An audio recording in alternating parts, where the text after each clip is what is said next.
Pada umumnya, dalam perencanaan keuangan terdapat 4 rasio kesehatan keuangan. Untuk memastikan ember kita tidak bocor, apa saja rasionya? Mari kita simak paparan berikut. Pertama, rasio bad debt atau rasio hutang konsumtif. Rasio ini merupakan pengukuran kesehatan keuangan yang berdasarkan total hutang konsumtif dibandingkan dengan total pendapatan setiap bulan. Hutang konsumtif merupakan hutang yang sahabat sukses gunakan untuk konsumsi. Misalnya membeli gadget terbaru dengan kartu kredit atau membeli furniture dengan cara mencicil. Hutang konsumtif ini juga meliputi hutang dengan fasilitas kredit tanpa agunan. Baiknya, rasio ini adalah 0%. Artinya, jangan sampai kita berhutang untuk barang-barang konsumtif. Kalau mau membeli barang, pastikan kita membelinya secara tunai.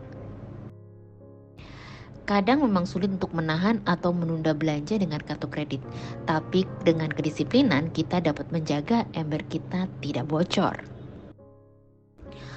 Rasio ini memperhitungkan total cicilan bulanan dibandingkan dengan pendapatan tetap bulanan kemudian dikalikan 100. Misalnya, cicilan kredit kepemilikan rumah, cicilan kendaraan, cicilan apartemen, dan yang lain. Contoh, sahabat sukses punya penghasilan sebesar 4 juta rupiah per bulan dan cicilan per bulan adalah 1 juta, maka rasio cicilan kita adalah sebesar 25%.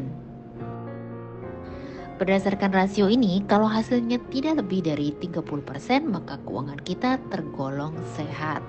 Ember kita tidak bocor.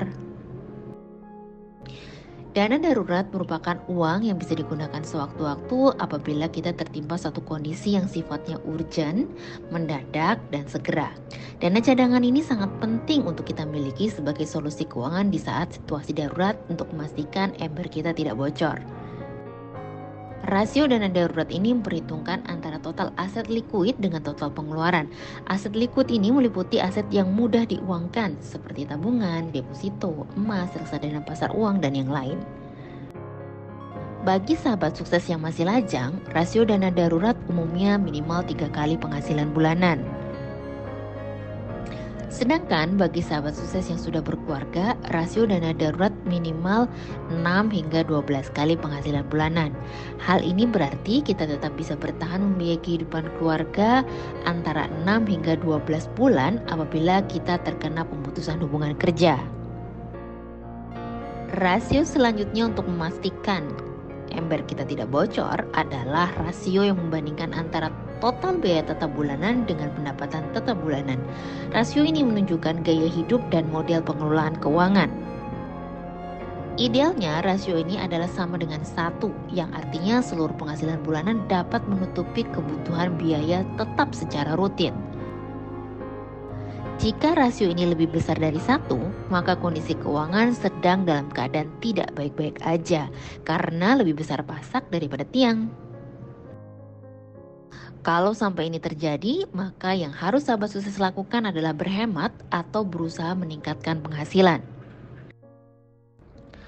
Simak episode Jurus Menambal Ember Bocor selengkapnya di Obsesi, Obrolan Sukses Masa Kini. Besok jam 7 malam di channel YouTube Surabaya Sukses. Di sana ada beragam informasi seputar finansial, asuransi, dan investasi. Tunggu apa lagi? Segera subscribe akun ini ya.